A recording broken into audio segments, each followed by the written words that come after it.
going to be doing a tutorial for blended edits on Instagram for like fandoms and for edits that you can make with superimpose, but if you just don't want to spend that money, then you can use this free software on the computer called Gimp. Okay, so I'm just going to get some Harry Potter screen caps from the internet. I've just copied and pasted them into Gimp, ready to go. I've got all of the screen caps I'm going to use, in this case 3, just so that they're easier for me to access. So with my first screen cap, I'm just copying and pasting that into the new document, which I'm going to make the actual edit in. And I decided to make this 500 pixels by 500 pixels because that would make it square, which is easiest for Instagram edits because it fits screen caps better and it's the original shape for Instagram posts. So I'm just pasting it in, and then to actually work with it, you want to insert a new layer even though it goes on the same layer. It just works like that.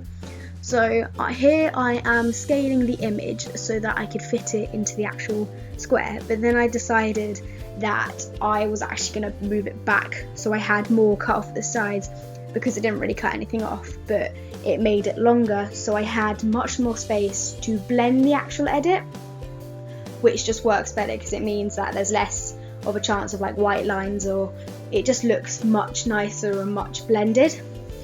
So now that I've got this, I am just scaling it. If you hold the shift tab down while you're moving it like that, it means it doesn't like disrupt the ratio or anything, which it just makes it easier to work with and move around. Okay, so once I've moved this into place and I like it, I have gone on to my next screen cap, which is this one, and then I have copied and pasted it, and I'm just pasting it into the actual file.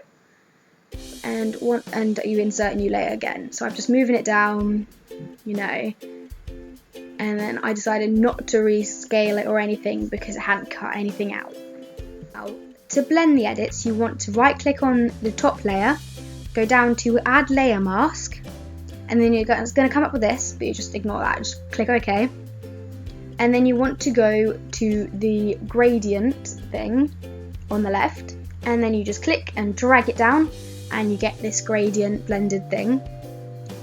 And then to make it look slightly better, you just want to go on the eraser tool, and I'm zoomed in just so it's easier for me, and then you just want to erase the bits that you don't want covered up by this gradient thing.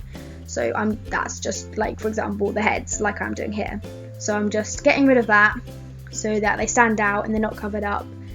And I think this just makes it look much more pulled together and just a bit more better. So I'm just going over Hermione's head here. It is a bit hard because I was on my mouse pad thing on my laptop, but no one really looks too hard at this, so don't worry. But once I've got Hermione sorted, I zoomed out and I thought, yep, it looks good. Okay, and then I went to get my next screen cap to do the final bottom part of the edit. So like this, I just copied and pasted it, the same as I've done with all the other ones. And then I am pasting it into the actual edit, inserting a new layer, and then moving it down into the position that I liked. And once again, I didn't scale it because I liked the size and where it was, so this was pretty good for me. And so then I'm going to go down, add layer mask, okay, gradient fill, click, we're going to drag it down. And so I had this, and I thought I actually wanted it a bit more blended, so I brought it down even more.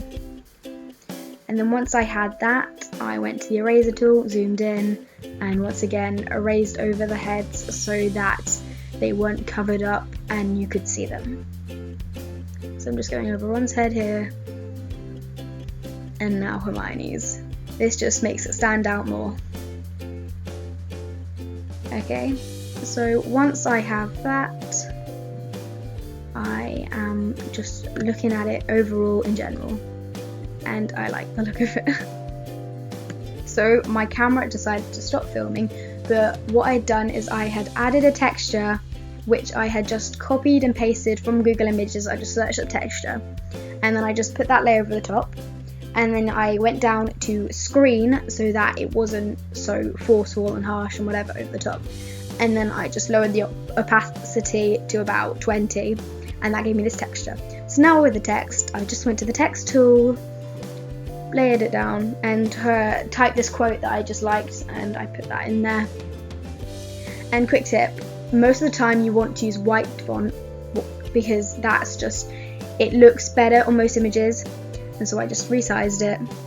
And then I decided to use this font called Asimov Medium Italic, and you actually have better fonts on my iPad where you superimpose, but this is Gimp, and you can always just import new fonts, so you're not that limited. So you're just going to, you'd move it into place like I have, but obviously it's already there. I'm just showing you how to. And then to make a drop shadow behind it so it stands out more, you're going to want to go to filter, then lighten shadow, then drop shadow, and it's going to come up on a little new window at the bottom, so you just need to go up to that and you click on it, and then you want to increase the opacity because it's not that bright, I don't know, and then it goes up behind it. It does like mess up a bit at the right, but it just adds a bit, so you just want to like crop that out. Yeah, if that happens to you, it doesn't always happen. And so there you can see the difference, it just makes it stand out much clearer. And then yeah, this is the finished edit. Obviously you can make your own and you can change it a bit, but this is just a simple how to blend.